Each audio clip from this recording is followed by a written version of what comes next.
And we're back with the Dr. Joe Show, talking about some jokes. We're talking about some funny, punny stuff. Yeah, but right? we were also talking about just now off air The level of intellect needed. Yeah, and not only to laugh at a joke, but to create one. Right. So, Adam, I wonder, can you talk a bit about that? About what is your process to create your routine?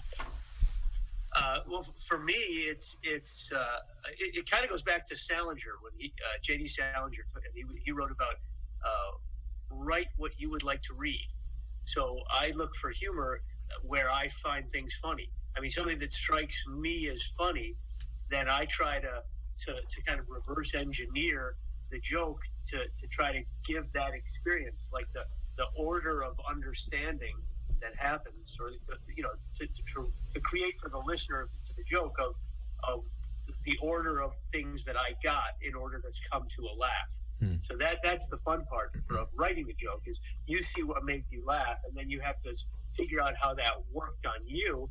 And then the generous part is to try to step out of the way of, you don't want to end up explaining your joke. You want to help create the experience that you had for somebody else, with you yourself, the writer or the comedian, stepping out of the way so that person can have the experience that you had.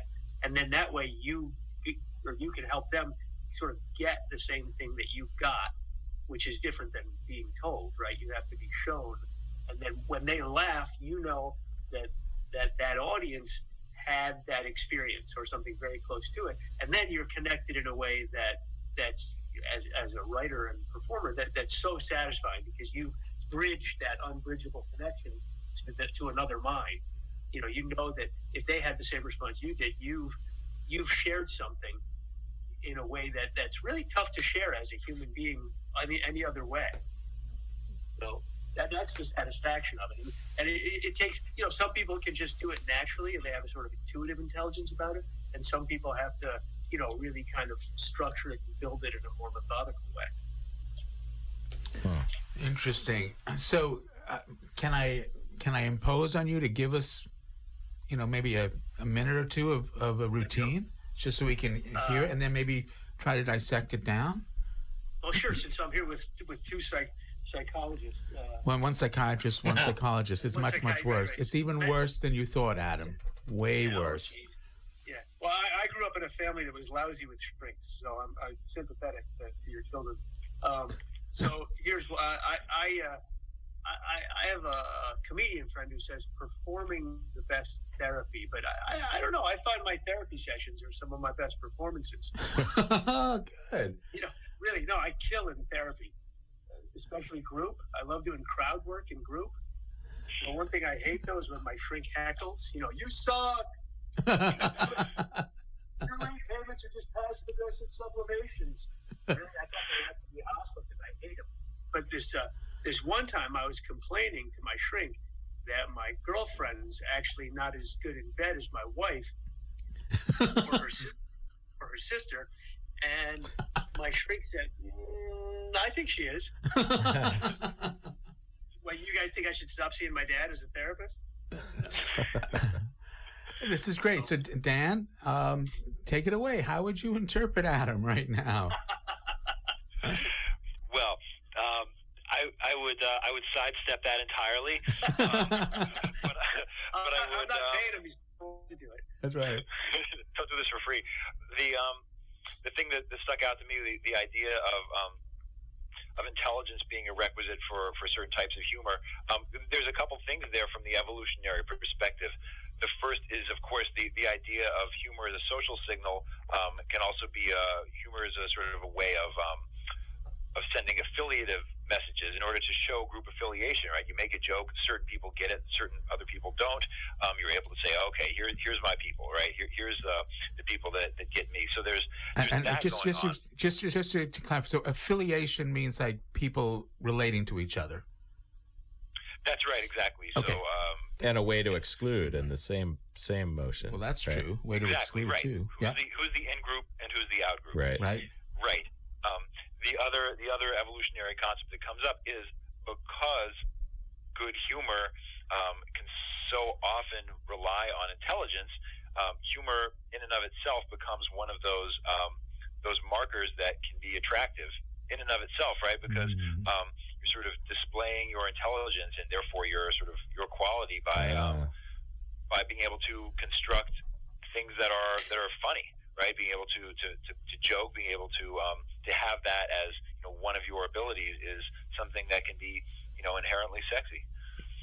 Yeah, and the timing and nailing the timing. The really interesting thing is how much more appealing that is during courting than during marriage. Right. That's, Good point. well, by then you don't need it, right? Well, at least not with. But does that suggest then that there's a genetic component, a heritable component, or is it this nature versus nurture? So, a child sees a parent being humorous, and then they develop that ability themselves. Great question. What do you think, Dan?